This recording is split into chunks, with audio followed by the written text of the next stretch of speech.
आवाज से परे मधुर साज से भरे अंदाज में बुलाए बाबा पुकार के बच्चिया।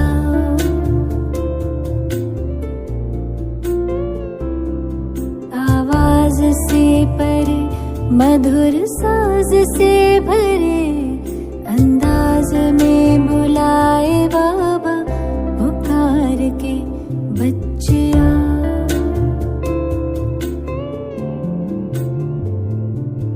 सितारों से दूर सितारों का जहां रहता परम सितारा बेहद सुकून वहां। सितारों से दूर सितारों का जहां रहता परम सितारा बेहद सुकून बच्चिया।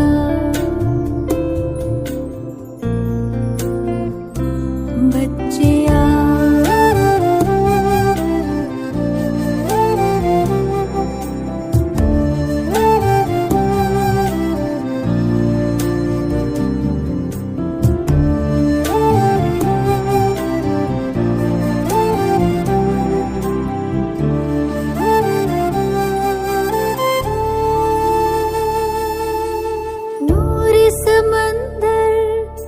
दिखता सुंदर लहराए निरंतर आनंदित अंतर। मौजों की मौज लेने का है समय वो प्रेम डोर से खींचे वहाँ। जी भर निहार के लिए पंख प्यार के हम उड़ चले। आवाज से परे मधुर साज से भरे अंदाज में बुलाए बाबा पुकार के बच्चिया।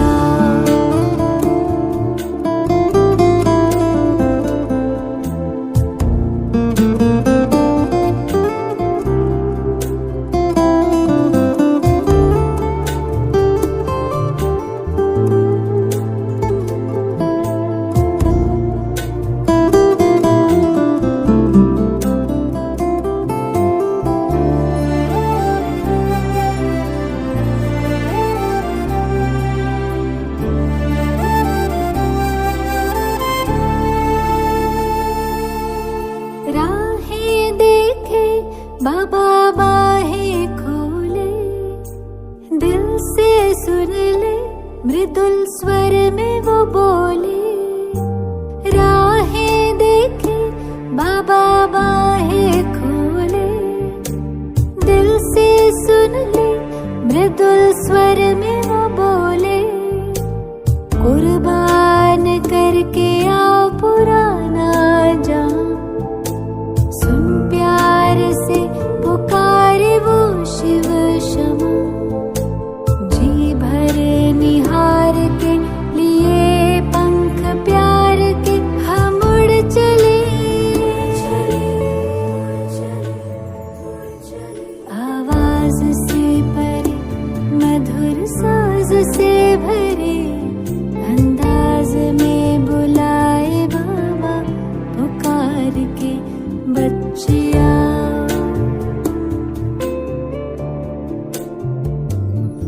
सितारों से दूर सितारों का जहां रहता परम सितारा बेहद सुकून वहां। सितारों से दूर सितारों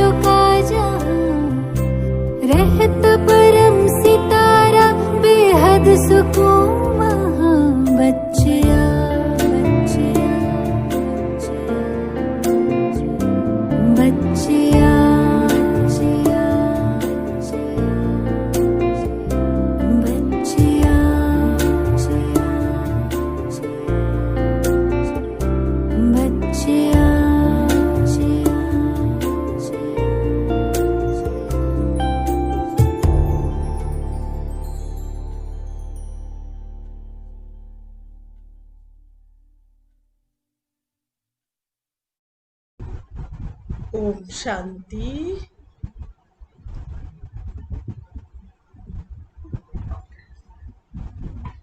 हम सब अभी बाबा के महावाक्य सुनेंगे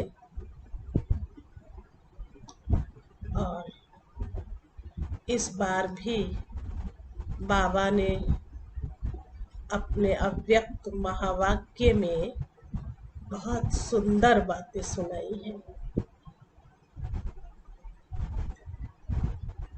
मुरली तो ऐसे सभी अच्छी होती हैं, क्योंकि मुरली से हमें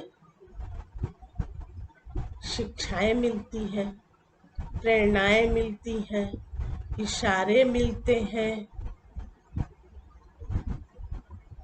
क्योंकि मुरली ही हमारे लिए एक बहुत ही अच्छे से युक्ति से उन्नति का एक साधन है और बहुत जरूरी यही है कि मुरली के एक एक वाक्य को महावाक्य के रूप में, क्योंकि ये मुरली कोई साधारण तो नहीं है, ईश्वरीय महावाक्य है। इसलिए जब भी कभी हम सुनते हो या पढ़ते हो तो ईश्वर को सन्मुख रख करके ही हम मुरली का अध्ययन करें, सुने भी सही और पढ़े भी सही। यही एक बहुत अच्छा तरीका है, विधि है। इसलिए बाबा ने आज के महावाक्य में बेफिक्र बादशाह बनने की युक्ति बताई है कि हम बाबा के बच्चों के लिए, ब्राह्मणों के लिए आज के समय में बेफिक्र रहना एक तरह से भगवान की आशीर्वाद या वरदान है। अगर हम इसे अच्छी रीति से अपने जीवन में धारण कर लेते हैं, अपने जीवन में इसको उतार लेते हैं, तो जरूर हमारे लिए भगवान के महावाक्य वरदान ही सिद्ध हो जाते हैं और हमारी जीवन वाकई में एक बेफिक्र बादशाह जैसी बन जाती है। और बेफिक्र बादशाह के लिए बाबा ने तो यही कहा है, तुम्हें किसी भी प्रकार की चिंता व फिक्र नहीं है। ऐसे तो हम अभी पुरुषार्थ करते हैं, तो पुरुषार्थ से हमें ये बात तो मालूम हो जाती है कि कैसे हम अपने आप के पुरुषार्थ के लिए क्या क्या करते हैं, और जो हम करते हैं वो हमें मालूम भी रहता है। दिल से करते हैं, प्यार से करते हैं, स्नेह से करते हैं, या कोई ऐसा अपने अंदर एक अलबेलापन या कोई धारणा ऐसी बना लेते हैं कि बस जो जैसे चल रहा है वही अच्छा है। लेकिन अगर हम ये बात अपने आप में समझ लेते हैं कि नहीं, कल्प कल्प में एक ही बार शिव बाबा हम बच्चों के लिए आते हैं और अपने महावाक्यों से ही हमें एक सुंदर देव रूप देते हैं, तो बिना धारणा के, बिना पुरुषार्थ के तो नहीं हो सकता है। इसलिए हम सबका पुरुषार्थ करना अति आवश्यक है। पिछली मुरली में भी याद होगा कि 4 सब्जेक्ट को लेकर के बाबा ने जो बातें सुनाई थी, वही हमारे लिए मुख्य सब्जेक्ट जो है, उनमें से एक एक सब्जेक्ट को अपने जीवन में अगर हम उतारते जाते हैं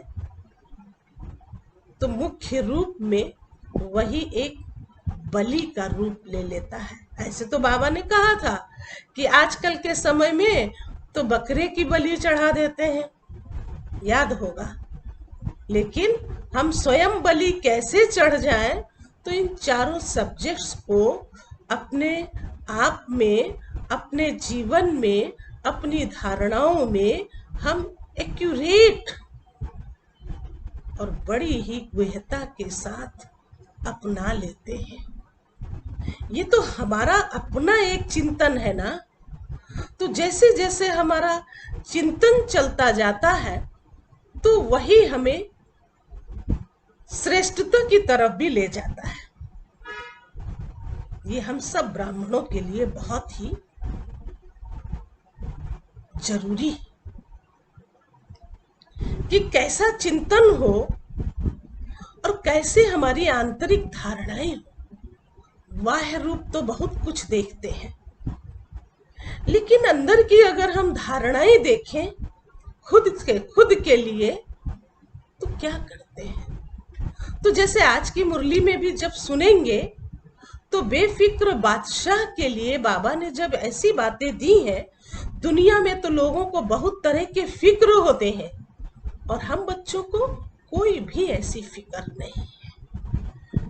एक अच्छी नींद सोते हो, अच्छा सा ब्रह्मा भोजन खाते हो और भगवान को अच्छे दिल से प्यार से याद करते हो।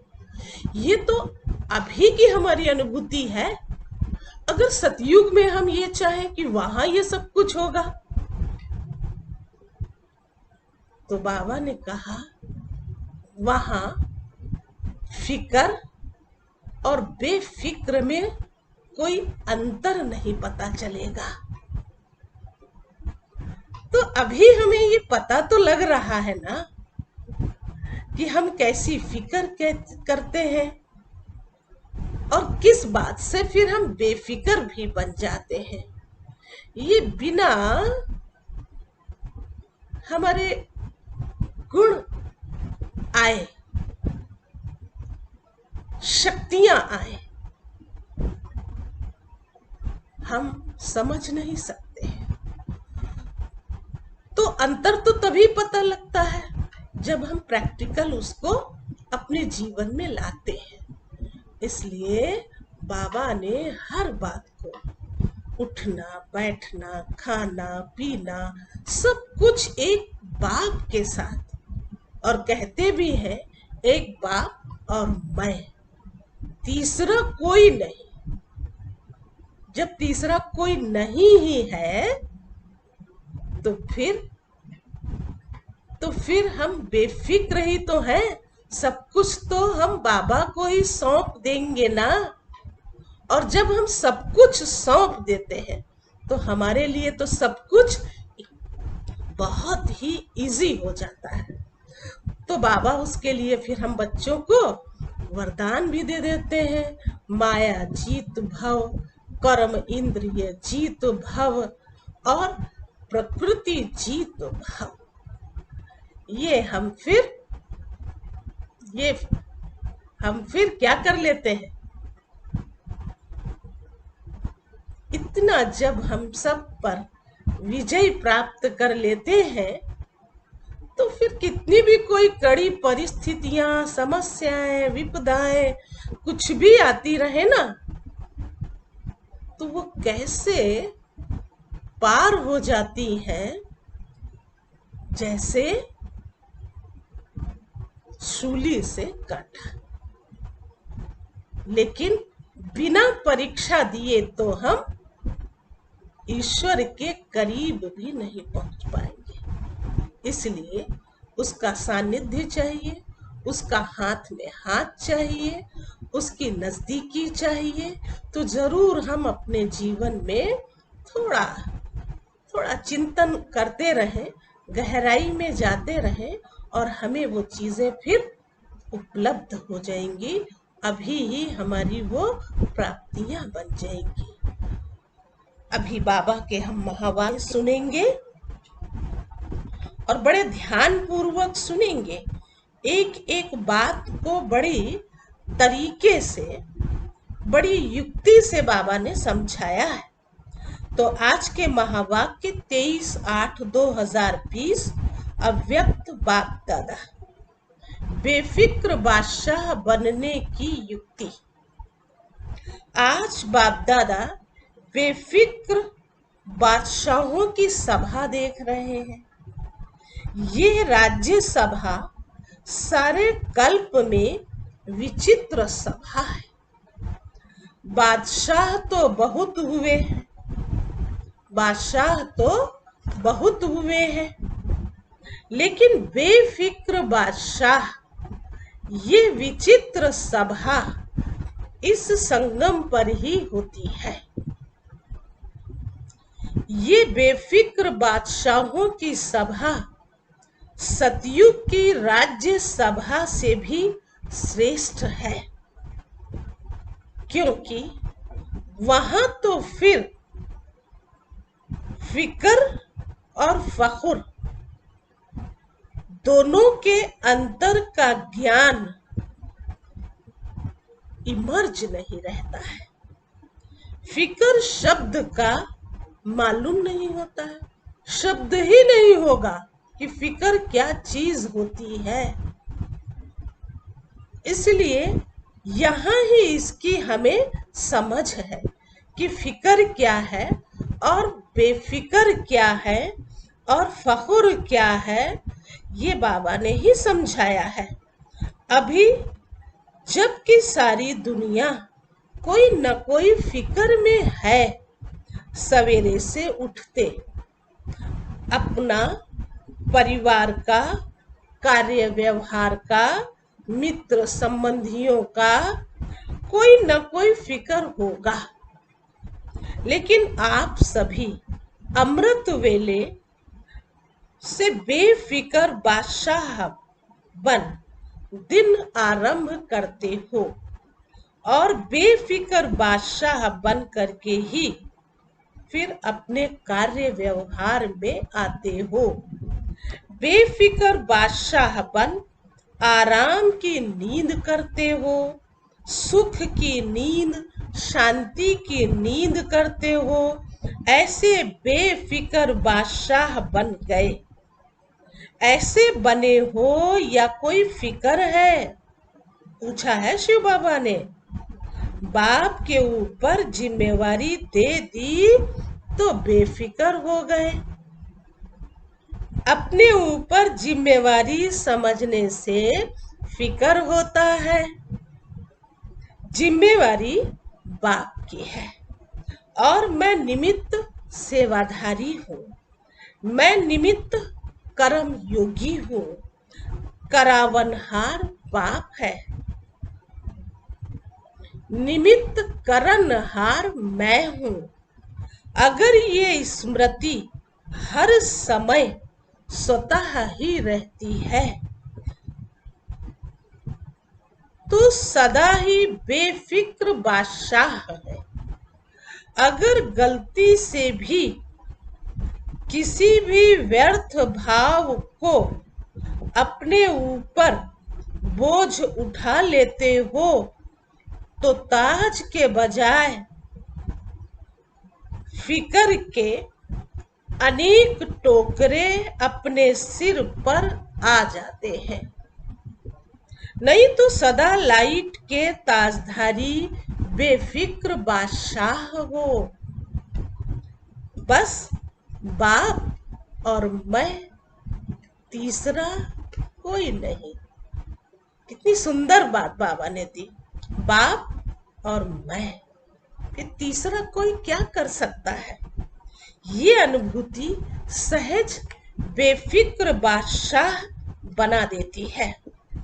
तो ताजधारी हो या टोकरीधारी हो, क्या हो, तो समझ तो रहे हो ना। जब बाबा सुना रहे हैं तो जरूर है कि समझ रहे होंगे। टोकरा उठाना और ताज पहनना कितना फर्क है। एक ताजधारी सामने खड़ा करो और एक बोझ वाला टोकरे वाला खड़ा करो, तो क्या पसंद आएगा? क्या पसंद आएगा? अब भले ऐसे कोई कह सकता है जिसके ऊपर बोझ होता है तो उसको तो भारी भारी लगता है, और जब वो हल्का हो जाता है तो शायद कोई आदती होते होंगे तो भले उस बोझ को याद करें। अन्यथा अगर वो लाइट हो जाता है तो लाइट माना ही बाप के करीब और बाप के साथ की अनुभूति, और बाप ने जो हमें ब्राह्मण से फरिश्ता बनने की एक युक्ति दी है, वो हमारे अनुभव में, फीलिंग में आ जाती है। तो अच्छा तो यही है कि हम ताजधारी हो, हल्के रहे, खुश रहे। अनेक जन्मों के अनेक बोझ के टोकरे तो बाप आकर उतार कर हल्का बना देता। तो बेफिक्र बादशाह अर्थात सदा डबल लाइट रहने वाले जब तक बादशाह नहीं बने तब तक ये कर्मेंद्रियां भी अपने वश में नहीं रह सकती हैं। राजा बनते हो तब ही माया जीत, कर्म इंद्रिय जीत, प्रकृति जीत बनते हो तो राज्य सभा में बैठे हो ना। अच्छा, आज यूरोप का टर्न है। यूरोप ने अच्छा विस्तार दिखाया है। यूरोप ने अपने पड़ोस के देशों का कल्याण करने का प्लान अच्छा बनाया है। जैसे बाप सदा कल्याणकारी है, वैसे बच्चे भी बाप समान कल्याण की भावना रखने वाले हैं। अभी किसी को भी देखेंगे तो रहम आता है ना कि यह भी बाप का बन जाए। ये भावना हमें बहुत ऊंच ले जाती है। और दूसरी चीज, यह भावना भी हमारे अंदर एक ईश्वरीय जो शक्ति मिल रही है वह स्वतः ही मिल जाती है। बस हम अन्य आत्माओं पर रहम की दृष्टि रखें, चाहे वो हमारा पड़ोसी हो, चाहे वो हमारे सामने वाला हो। और बाबा ने तो बेहद के रूप में पूरी दुनिया के लिए यही कहा है। देख रहे हो ना दुनिया के नजारे, तो दुनिया के नजारों में तो दुख और दर्द ही भरा पड़ा है। इसलिए हम सब इस बात का अच्छी तरह से पुरुषार्थ करें रहम करने का। खुद पर रहम तो हमने अपने आप भी किया और बाप ने भी किया, और अब हमें बाप समान बन करके दूसरों पर रहम जरूर करना है।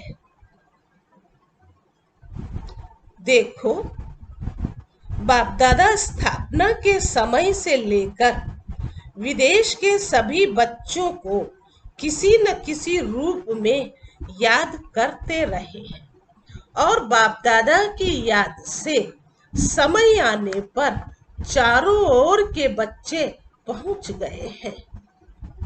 लेकिन बाप दादा ने आवाहन बहुत समय से किया है। आवाहन के कारण आप लोग भी चुंबक की तरह आकर्षित हो पहुंच गए हो। ऐसा लगता है ना कि मालूम ना मालूम कैसे हम बाप के बन गए। बाबा ने ये बात कही, सोचते तो हो ना कि ना मालूम कैसे हम बाप के बन गए। अगर हम अपने लिए स्वयं के लिए भी सोचते हैं तो भी यही बात आती है कि कैसे बन गए। ये तो अच्छा लगता ही है, लेकिन क्या हो गया, कैसे हो गया, ये कभी बैठ कर सोचो। कहां से कहां आकर पहुंच गए हो। तो सोचने से विचित्र भी लगता है। ड्रामा में नूंधी हुई थी। ड्रामा की नूंद ने सभी को कोने कोने से निकाल कर एक परिवार में पहुंचा दिया। अभी यही परिवार अपना लगने के कारण अति प्यारा लगता है। बाप प्यारे ते प्यारा है, तो आप सभी भी प्यारे बन गए हो। आप भी कम नहीं हो। आप सभी भी बाप के संग के रंग में अति प्यारे हो गए हो। अति प्यारे हो गए हो। किसी को भी देखेंगे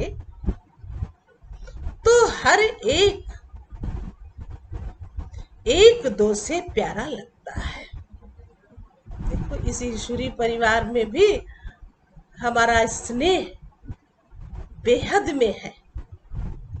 तो फिर चाहे किसी भी बच्चे को देखो, छोटा हो, बड़ा हो, बूढ़ा हो, कितने समय से ज्ञान में चलने वाला हो या अभी चला हुआ हो, प्यार है, स्नेह है, तो जरूर है कि वो अच्छा लगेगा, प्यारा लगेगा। हर एक के चेहरे पर रूहानियत का प्रभाव दिखाई देता है। फॉरेनर्स को मेकअप करना अच्छा लगता है, तो ये फरिश्तेपन का मेकअप करने का स्थान है। ये मेकअप ऐसा है जो फरिश्ता बन जाते हैं। जैसे मेकअप के बाद कोई कैसा भी हो, लेकिन बदल जाता है। मेकअप से बहुत सुंदर लगता है।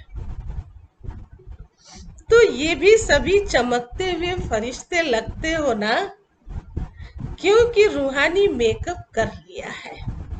उस मेकअप से में तो नुकसान भी होता है, इसमें कोई नुकसान नहीं है।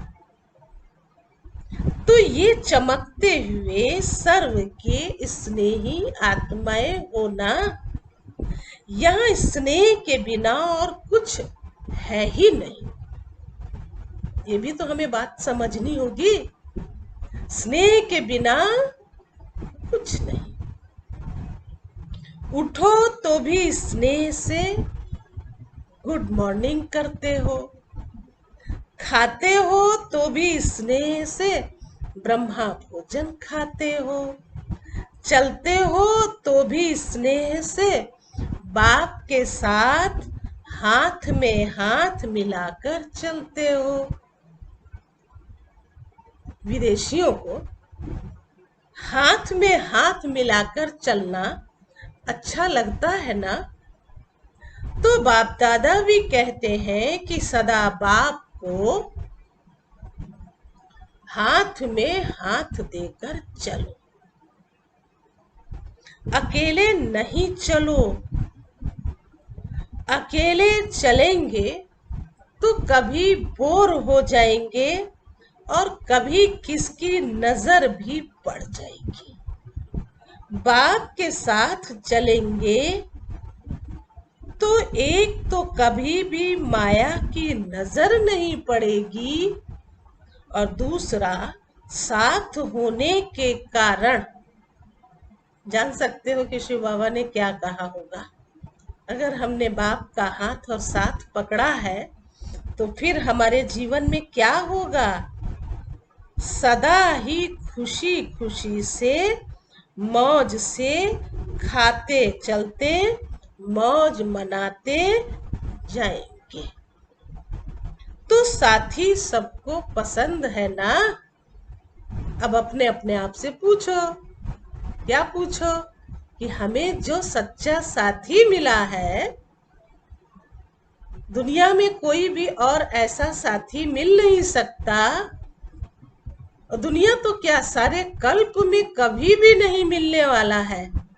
तो अभी जो हमें ये सच्चा साथी मिला है तो पसंद है ना, या और कोई चाहिए? पूछ लिया शिव बाबा ने। और कोई कंपेनियन की जरूरत तो नहीं है ना? कभी थोड़ा दिल बहलाने के लिए कोई और चाहिए क्या? धोखा देने वाले संबंध से छूट गए, उसमें धोखा भी है और दुख भी है। अभी ऐसे संबंध में आ गए जहां न धोखा है और ना ही दुख है। इतना प्यारा संबंध है, इतना अलौकिक और दिव्य संबंध है। और बाबा के साथ तो हम पारलौकिक संबंध के साथ जुड़े हुए हैं। पारलौकिक शब्द भी अगर हमें याद रहे ना, तो इस दुनिया की कोई भी चीज, वस्तु, व्यक्ति अपनी तरफ कभी भी आकर्षित नहीं कर सकता। सच्चे मायने में यही एक सच्चा वैराग्य होता है। सदा के लिए बच गए, ऐसे पक्के हो क्या? कोई कच्चे तो नहीं, ऐसे तो नहीं वहां जाकर पत्र लिखेंगे कि क्या करें, कैसे करें, माया आ गई। यूरोप वालों ने विशेष कौन सी कमाल की है? और बाबा एक एक बच्चे की कमाल भी देखते रहते हैं। बाप दादा सदा देखते रहते हैं कि बाप जो कहते हैं कि हर वर्ष बाप के आगे गुलदस्ता ले करके आना, वो बाप के बोल प्रैक्टिकल में लाने का सभी ने अच्छा अटेंशन रखा है। ये उमंग सदा ही रहा है और अभी भी है कि हर वर्ष नए नए बिछुड़े हुए बाप के बच्चे अपने घर में पहुंचे हैं, अपने परिवार में पहुंचे हैं। तो बाप दादा देख रहे हैं कि यूरोप ने ये लक्ष्य रख करके वृद्धि अच्छी की है। तो बाप के महावाक्यों को, आज्ञा को पालन करने वाले आज्ञाकारी बच्चे कहलाए जाते हैं। जो आज्ञाकारी बच्चे होते हैं उन्हों पर विशेष बाप की आशीर्वाद सदा रहती ही है। आज्ञाकारी बच्चे स्वतः ही आशीर्वाद के पात्र आत्माएं होते हैं। समझा?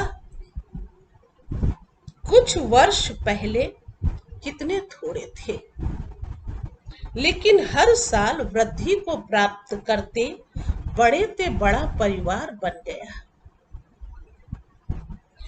1 2 से 3 अभी कितने सेंटर हो गए।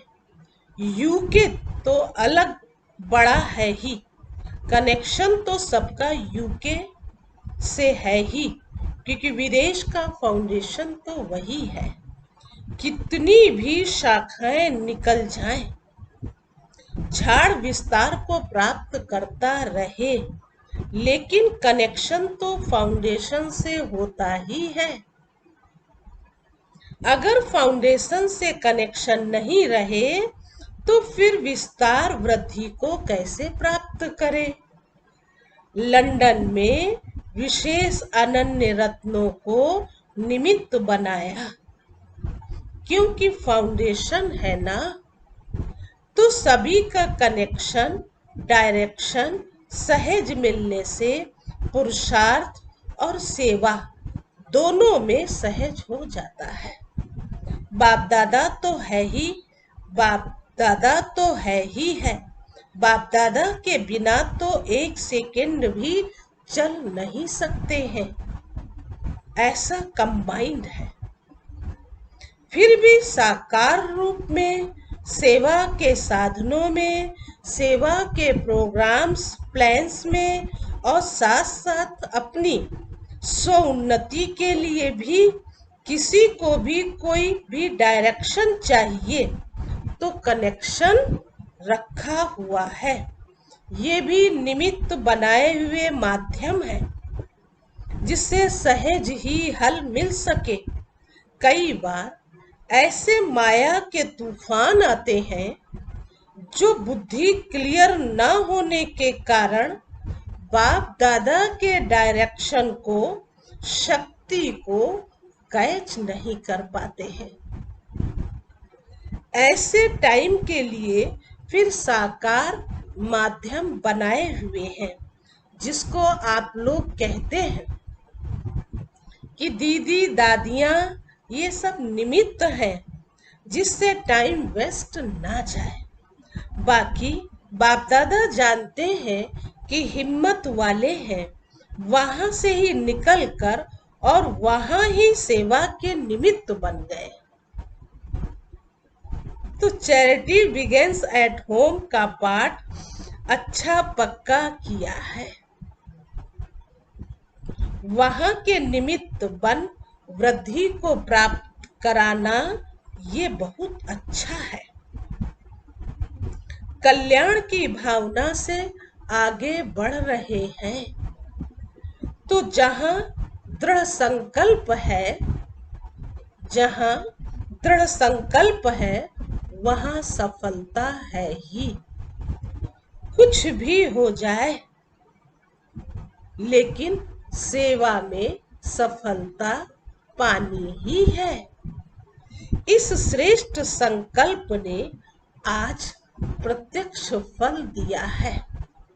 अभी अपने श्रेष्ठ परिवार को देख विशेष खुशी होती है और विशेष पांडव ही टीचर हैं, क्योंकि वहां तो ये समझ सकते हैं कि जो सर्विस करते हैं और बाबा के सेवा केंद्र भी चलाते हैं। इसलिए बाबा ने पांडवों के सहयोग की बात सुनाई कि वहां पर पांडव ही विशेष रूप से माना टीचर है, सहयोगी है। शक्तियां सदा मददगार है ही। पांडवों से सदा सेवा की विशेष वृद्धि का प्रत्यक्ष फल मिलता है और सेवा से भी ज्यादा सेवा केंद्र की रिमझिम, सेवा केंद्र की रौनक शक्तियों से होती है। तो एक तरफ पांडवों की महिमा और दूसरी तरफ बाबा ने फिर शक्तियों की भी महिमा की, क्योंकि शक्तियों से तो फिर रिमझिम बनी रहती है। शक्तियों का अपना पार्ट है, पांडवों का अपना पार्ट है, इसलिए दोनों आवश्यक है। जिस सेंटर पर सिर्फ शक्तियां होती हैं और पांडव नहीं है तो बिना पांडव के सहयोग कैसे मिल सकता है। इसलिए बाबा ने सुनाया, जिस सेंटर पर सिर्फ शक्तियां होती हैं और पांडव नहीं है तो पावरफुल नहीं होते, इसलिए दोनों ही जरूरी है। अभी आप लोग जगे हो तो एक दो से सहज ही अनेक जगते जाएंगे। मेहनत और टाइम तो लगा, लेकिन अभी अच्छी वृद्धि को पा रहे हो। दृढ़ संकल्प कभी सफल ना हो, यह हो नहीं सकता। ये प्रैक्टिकल प्रूफ देख रहे हैं। अगर थोड़ा भी दिल शिकस्त हो जाते हैं, अगर थोड़ा भी दिल शिकस्त हो जाते हैं कि यहां तो होना ही नहीं है,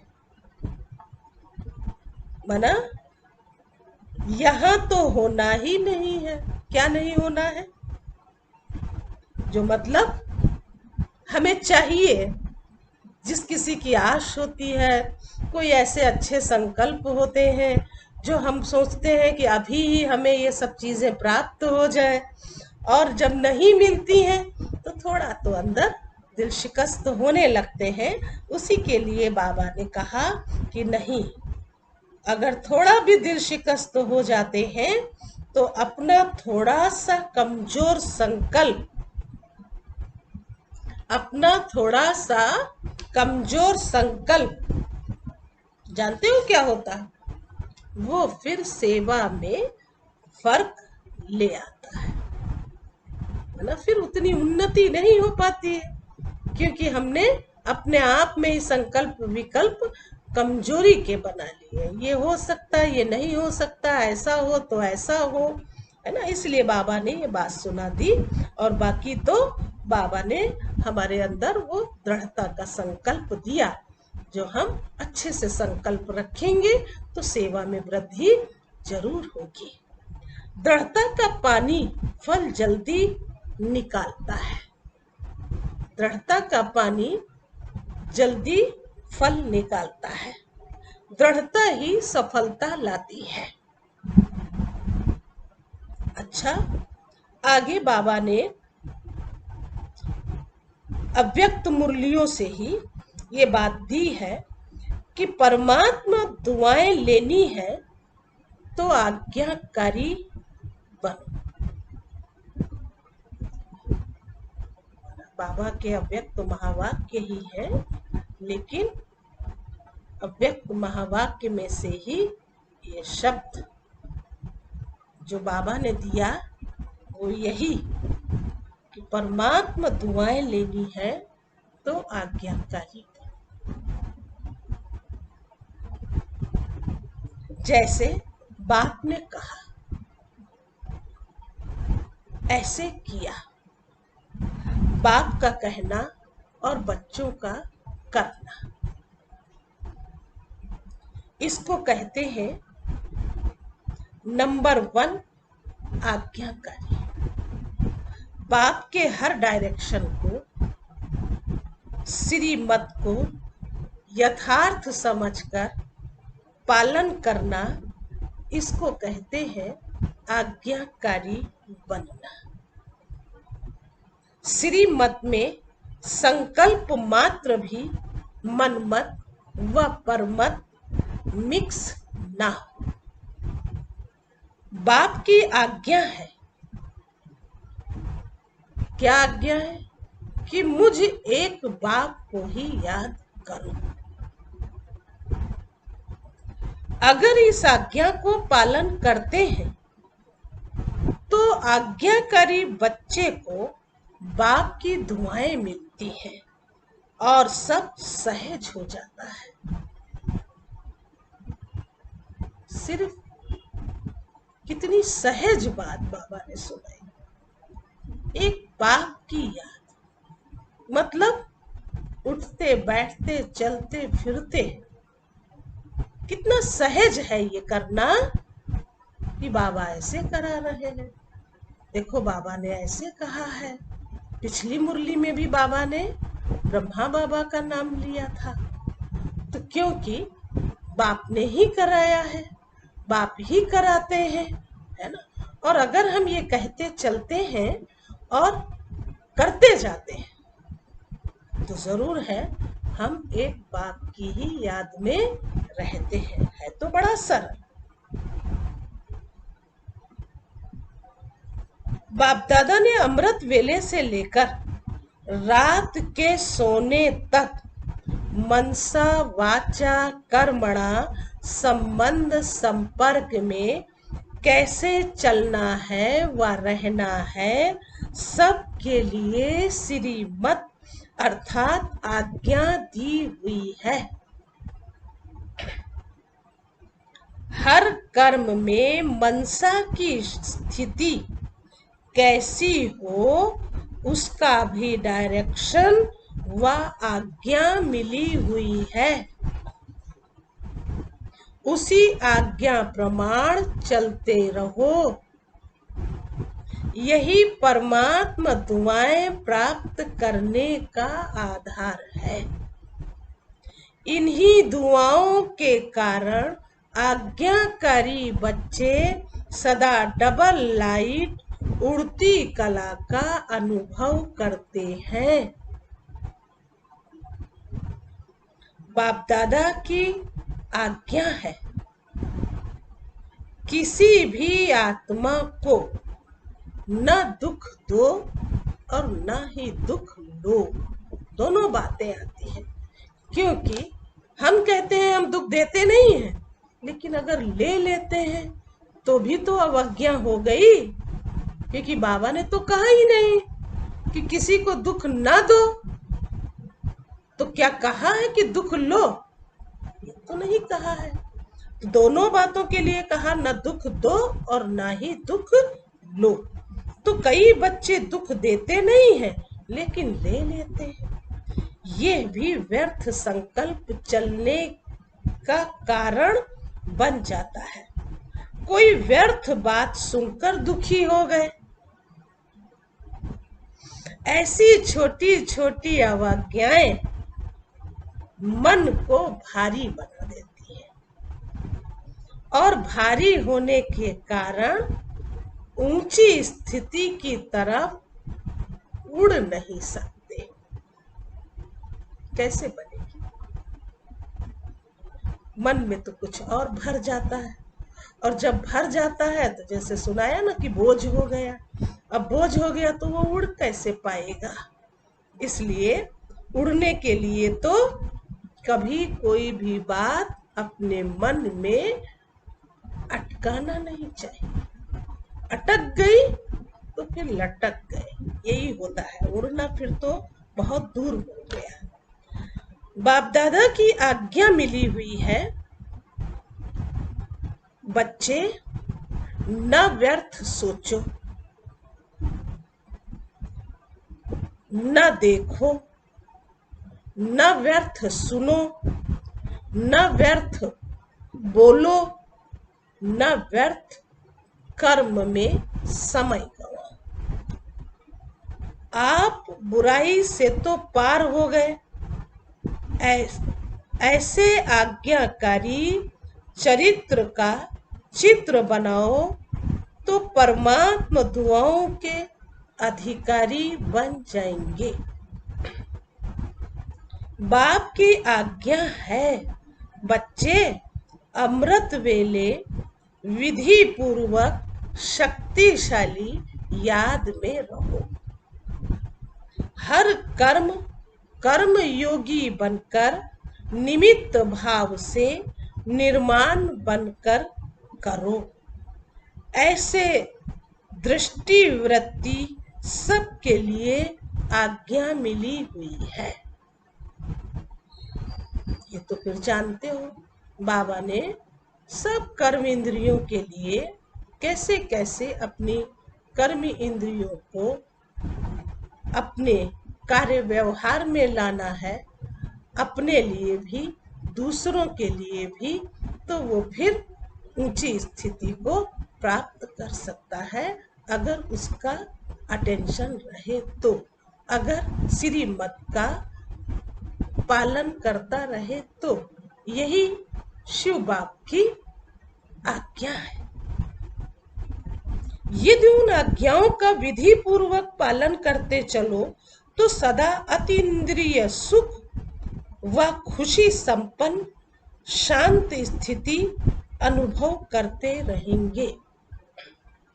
बाप की आज्ञा है, बच्चे तन मन धन और जन इन सब को बाप की अमानत समझो। इन सब को बाप की अमानत समझो। जो भी संकल्प करते हो वो पॉजिटिव हो, पॉजिटिव सोचो, शुभ भावना के संकल्प करो। बॉडी कॉन्शियस के मैं और मेरेपन से अंडरलाइन है दूर रहो। यही दो माया के दरवाजे हैं। संकल्प, समय और श्वास ब्राह्मण जीवन के अमूल्य खजाने, इन्हें व्यर्थ नहीं गंवाओ। क्षमा करो। समर्थ रहने का आधार है सदा और स्वतः आज्ञाकारी बनना। बाप दादा की मुख्य पहली आज्ञा है पवित्र बनो, काम जीत बनो। इस आज्ञा को पालन करने में मेजॉरिटी पास हो जाते हैं, लेकिन उनका दूसरा भाई क्रोध, उसमें कभी कभी आधा फेल हो जाते हैं। कई कहते हैं क्रोध नहीं किया, लेकिन थोड़ा रोब तो दिखाना ही पड़ता है।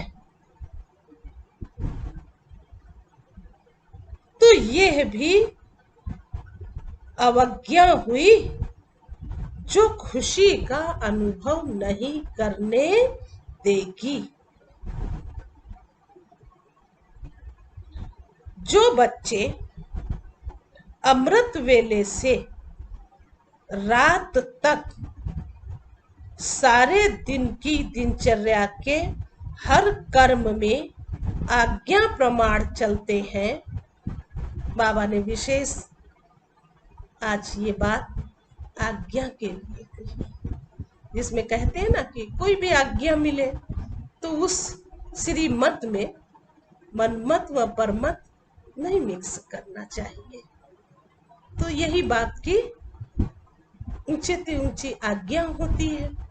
अगर हम ऐसी आज्ञा को सिर माथे लगाए, कहा भी जाता है गुरु की आज्ञा सिर माथे, आखिर वो तो सतगुरु है। और सतगुरु अगर हमें कोई भी किसी भी तरह की आज्ञा दे, उसको सिर माथे ही लगाकर और फिर अपने कर्म में आना है उसकी याद के साथ।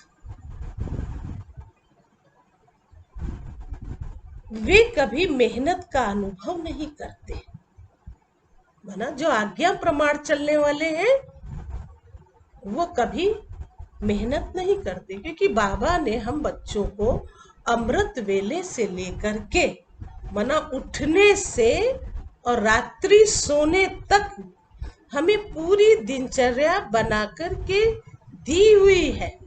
और उसी दिनचर्या प्रमाण अगर हम चलते हैं, उनकी आज्ञा का पालन करते हैं, तो जरूर है कि हम हल्के होंगे और सहज रीति से, है ना, कर भी सकेंगे, जिसमें कभी हम मेहनत का अनुभव नहीं करेंगे। तो बाबा ने कहा उन्हें आज्ञाकारी बनने का विशेष फल बाप के आशीर्वाद की अनुभूति होती है। उनका हर कर्म फलदायी हो जाता है। जो आज्ञाकारी बच्चे हैं वे सदा संतुष्टता का अनुभव करते हैं। एक बार बाबा ने सुनाया था ना, जो संतुष्ट रहते हैं उन्हीं की प्रसन्नता होती है, उन्हीं की प्रशंसा भी की जाती है और वो सदैव प्रसन्न भी रहते हैं। तो संतुष्टता ही प्रशंसा के लायक और प्रशंसा ही फिर वो प्रसन्न चित्त बना देता है। और जितना हम प्रसन्न रहेंगे तो वो हमारे चेहरे से पता लग जाता है कि ये संतुष्ट आत्मा है। तो बाबा ने देखो फिर ये बात सुना दी कि जो आज्ञाकारी बच्चे हैं वे सदा संतुष्टता का अनुभव करते हैं। उन्हें तीनों ही प्रकार की संतुष्टता स्वतः और सदा अनुभव होती है। वो 3 प्रकार हैं। पहली बात, वे स्वयं भी संतुष्ट रहते। दूसरी बात, विधि पूर्वक कर्म करने के कारण, विधि पूर्वक कर्म करने के कारण सफलता रूपी फल की प्राप्ति से भी संतुष्ट रहते हैं। तीसरी बात, संबंध संपर्क में भी उनसे सभी संतुष्ट रहते हैं। आज्ञाकारी बच्चों का हर कर्म आज्ञा प्रमाण होने के कारण श्रेष्ठ होता है। इसलिए कोई भी कर्म बुद्धि व मन को विचलित नहीं करता। मन बुद्धि को कभी भी वो है ना विचलित नहीं कर सकता जो बच्चा आज्ञा प्रमाण चलता है। ठीक किया व नहीं ये भी दुविधा नहीं रहती, ये संकल्प भी नहीं आ सकता। वे आज्ञा प्रमाण चलने के कारण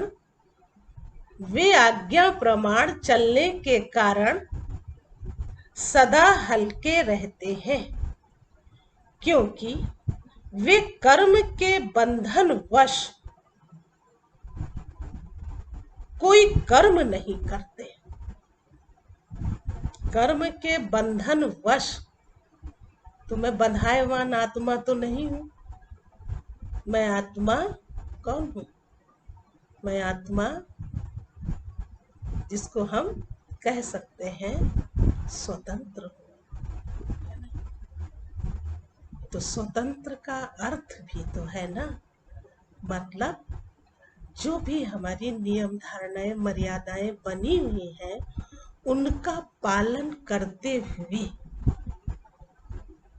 और मन बुद्धि से हम शिव बाबा की श्रीमत पर सदा चलते हुए जो बाबा ने अमृत बेले से लेकर रात्रि तक हमें जो भी आज्ञा दी हुई है उसका पालन करते हुए सदैव वो आत्मा अपने आप को निर्बंधन महसूस करेगी और उसके जीवन का यही एक श्रेष्ठ और ऊंचा अच्छे से अच्छा अनुभव बन जाता है।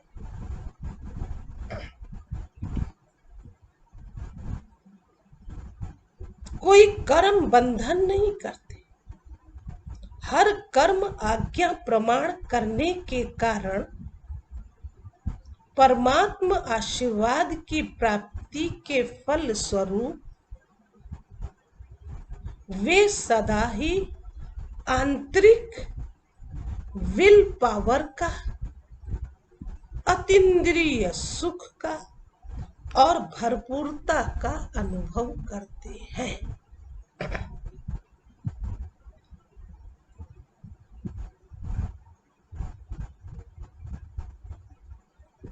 हर कर्म आज्ञा प्रमाण करने के कारण परमात्मा आशीर्वाद प्राप्त करने के फल स्वरूप वे सदा ही आंतरिक विल पावर का, अति इंद्रिय सुख का और भरपूरता का अनुभव करते हैं। सुन लिया, दोबारा रिपीट कर दिया है।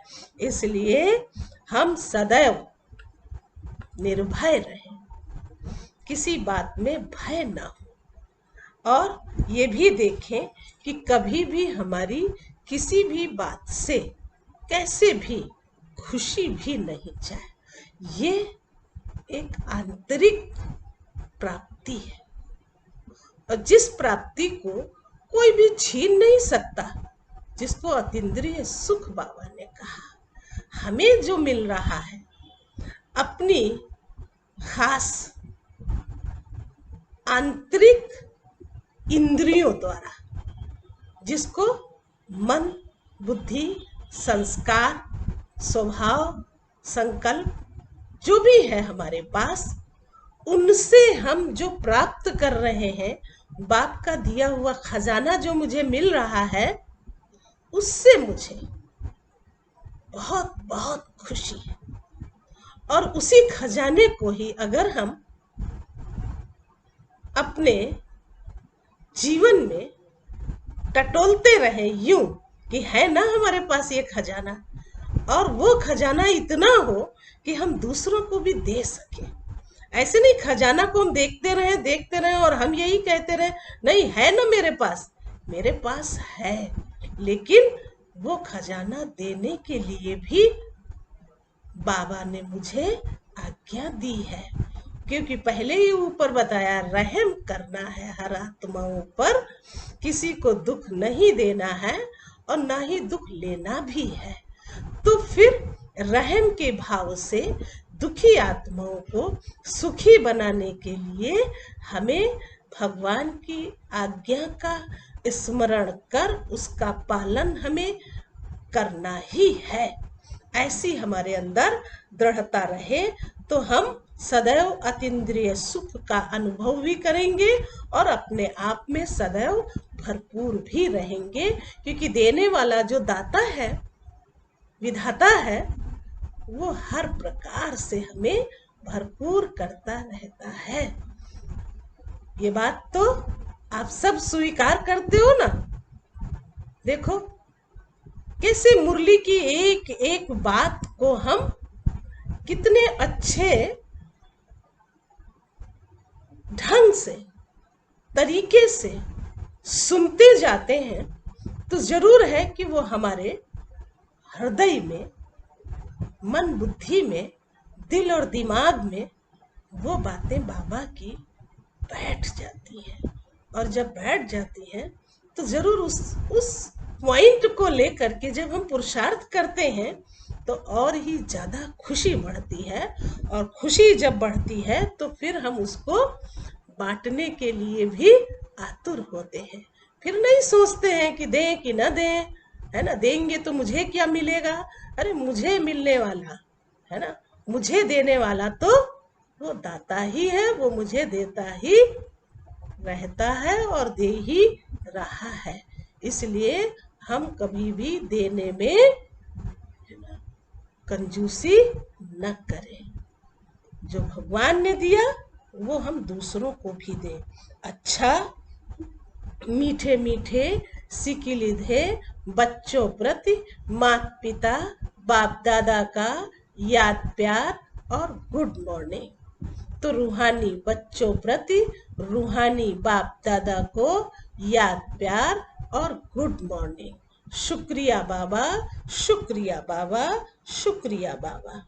आज का वरदान है, सच्चे साथी का साथ लेने वाले सर्व से न्यारे, प्यारे, निर्मोही भव। सच्चे साथी का साथ समझ गए ना। जो साथी है उसका साथ और उसका हाथ। हाथ है तो साथ तो है ही है फिर, है ना। और हाथ नहीं है तो फिर साथ भी क्या है।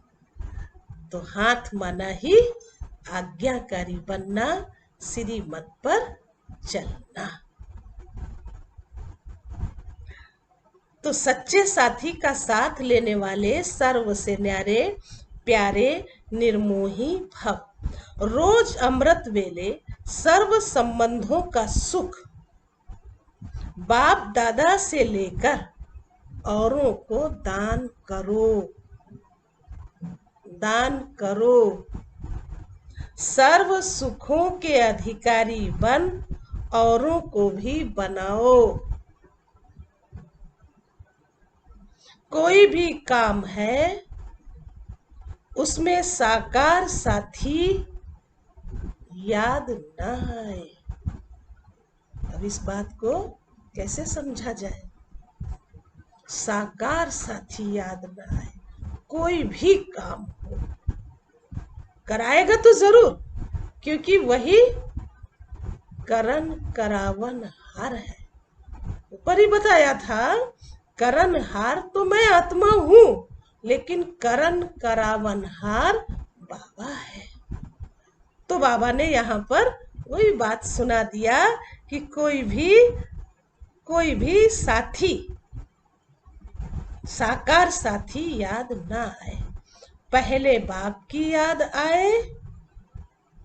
क्योंकि सच्चा मित्र बाप है।